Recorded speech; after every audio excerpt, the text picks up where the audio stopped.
조성용 스포츠 뉴스 기자 연결되어 있습니다. 기자님 안녕하십니까? 네, 안녕하세요. 예, 굿모닝 오브에서 처음이신데 뭐 우리 청취자분들 위해서 인사 한번 부탁드릴게요.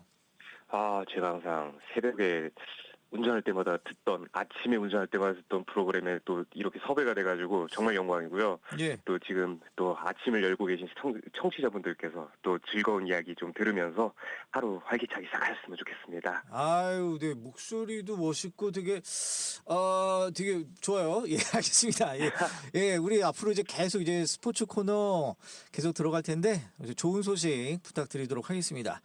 그럼 네. 기자님 우선 첫 소식 우리 프로야구 소식 한번 들어봐야 될 텐데 이 KBO 리그 이제 올스타전 마치고 이제 후반기가 이번 주 목요일인가요? 네, 그렇습니다. 이 17일부터 후반기가 시작이 되는데요. 일단 먼저 올스타전 소식 간단하게 정리해드리자면 예, 예. 새로 또 개장된 대전 한화생명 볼파크에서 지난 12일에 열렸었거든요. 예. 이제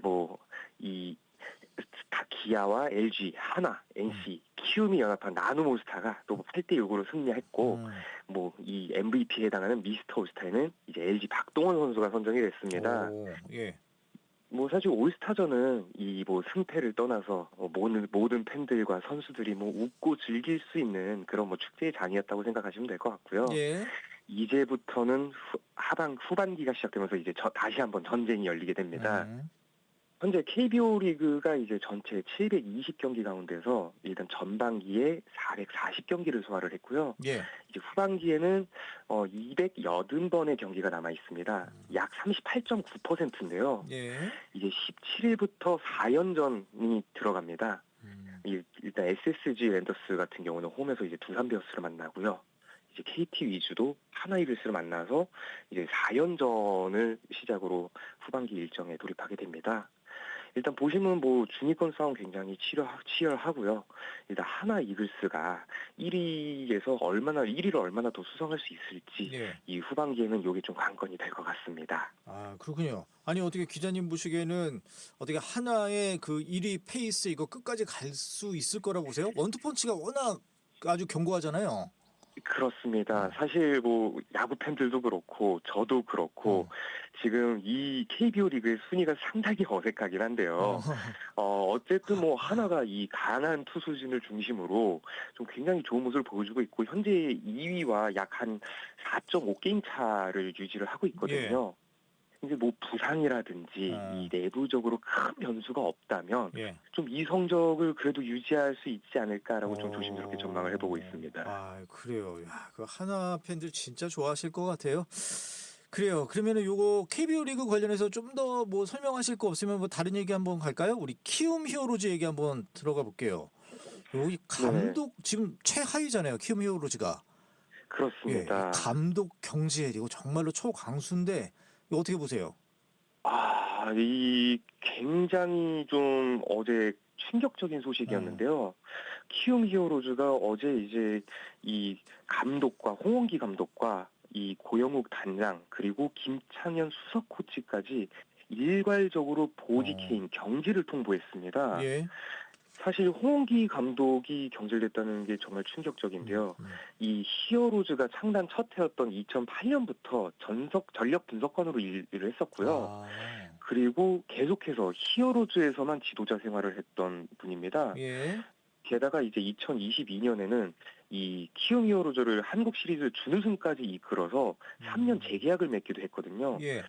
하지만 결국 올해 좀 이 최하위란 이유로 성적 부진에 잔여 임기를 좀 채우지 못하고 팀을 떠나게 됐습니다. 예.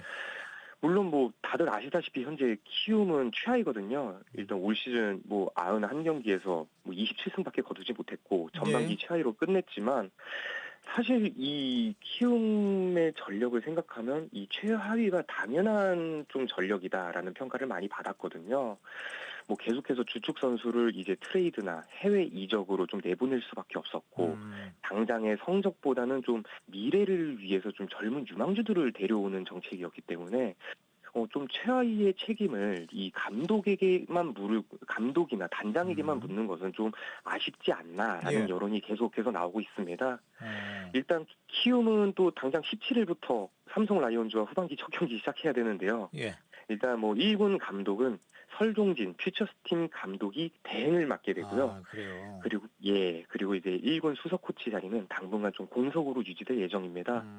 여튼 뭐 키움 히어로즈 지금 굉장히 좀 어지러운 상황인데요. 예. 이 매번 좀 상식을 뛰어넘는 모습을 보여줬던 만큼 이번엔 또 어떻게 좀 돌파구를 마련할지 지켜봐야 될 것 같습니다. 그래요. 이 상식을 뛰어넘는다는 표현이 좀 이렇게 이번 좀 이중적으로 좀 들리긴 하는데, 아니 그 기자님 말씀한 대로 이제 보통 감독을 경질하는 상황은 정말로 우승권의 어떤 그 면모를 갖췄는데 그 실력을 못 냈을 때 이게 경질하는 경우가 많잖아요. 근데 네, 키움과 같은 그렇습니다. 경우는 아유 그래 꼬리도 뭐 꼴찌도 그냥 그래 이해해, 다들 이런 분위기잖아요. 워낙 선수층이 얇다 보니까 뭐 예, 그렇죠. 다른 이유가 있는 거 아니에요 혹시 우리 기자님? 우리 기자들은 솔직히 그런 거 생각하잖아요. 뭐 다른 이유 있죠? 아, 없어요?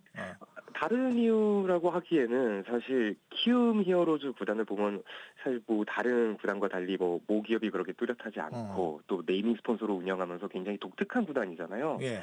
그러다 보니까 이제 뭐 이 선수의 해외 진출이라든가 이 코칭 스태프나 이제 프런트 구성에서도 가끔은 이런 일도 해라고 생각할 정도로 좀 놀라울 때가 있거든요. 그러니까 뭐 다른 이유를 생각하기보다는 과연 도대체 이 키움이 어떤 목표와 좀 생각을 가지고 이런 결정을 단행했는지 좀 지켜봐야 될 것 같습니다. 아이 그래요. 알겠습니다. 아니 근데 저 KBO 리그 얘기 조금만 더 좀 할게요. 간만에 우리 그 스포츠 코너 마련이 네네. 돼서. 네네. 아니 그 지금 그래요. 지금 보면은 그 3강이라고 표현해야 될까요? 한화, LG, 롯데가 1, 2, 3위. 그죠? 네네. 우리 네. 나머지 이제 중위권 싸움이 심한데, 그러니까 뭐 3위랑 또 4위랑도 또 차이가 별로 안 나요. 그렇습니다. 뭐 1.5게임 차니까 예.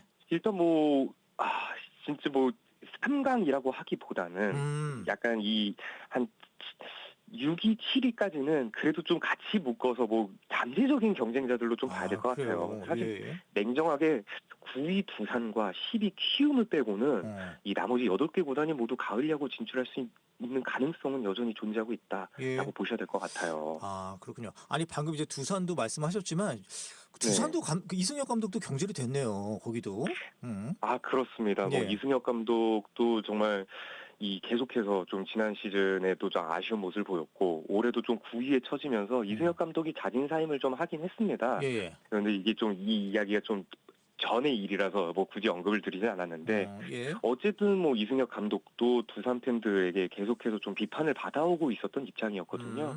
그렇기 때문에 이제 뭐 홍원진 감독 경질도 이제 올 시즌 두 번째로 감독이 지휘봉을 내려놓는 상황이 됐거든요. 예. 보시면 이제 9위와 10위가 다 감독을 교체를 했습니다. 그렇기 때문에 좀 앞으로 이 하위권 팀들이 좀 어떻게 좀 반등을 일으킬지 아니면 아예 내년 시즌을 준비할지는 이 각 구단의 모습을 좀 지켜봐야 될 것 같습니다. 그래요.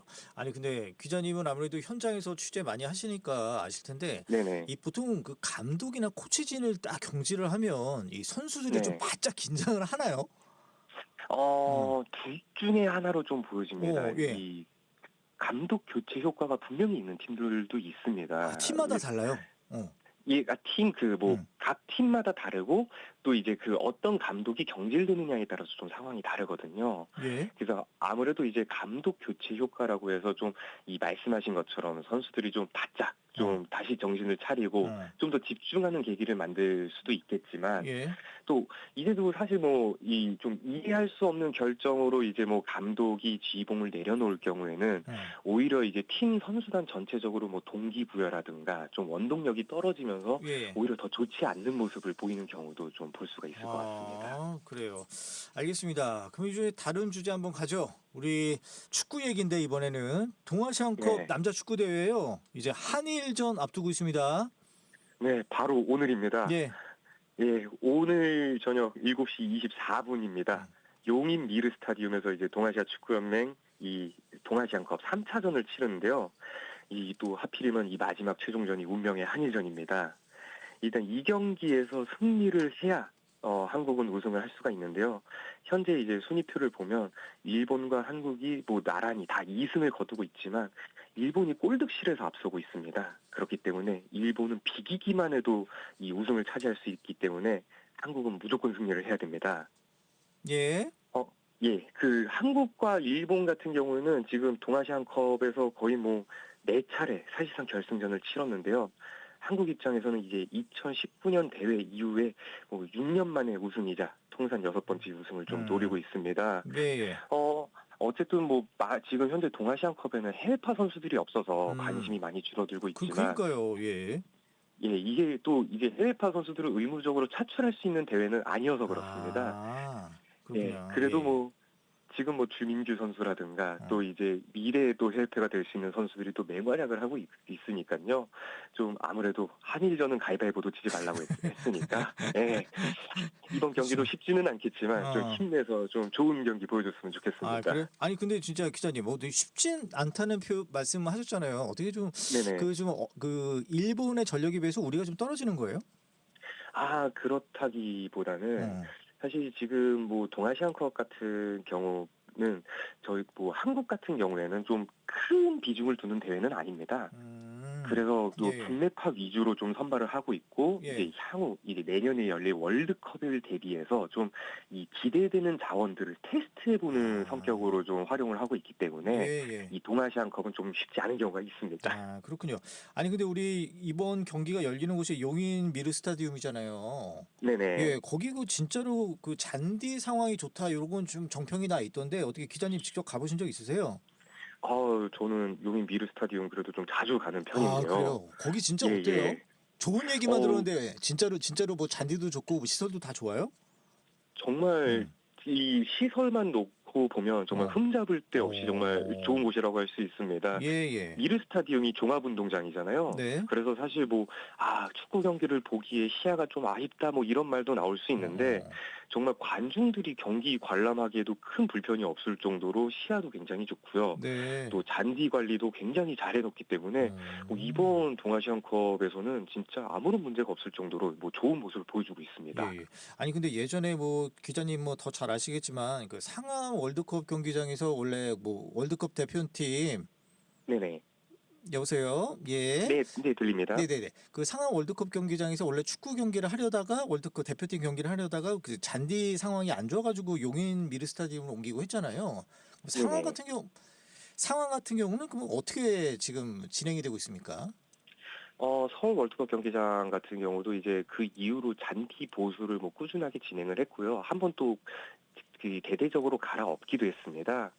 이게 좀 경기장 구조에 문제가 있는데요. 서울 월드컵 경기장 같은 경우는 이제 그라운드가 약간 지하에 있기 때문에 통풍도 잘 되지 않고 좀 이렇게 잔디 생육에 좀 어려움이 있어요. 그래서 좀 다시 한번 공사를 진행을 했고요.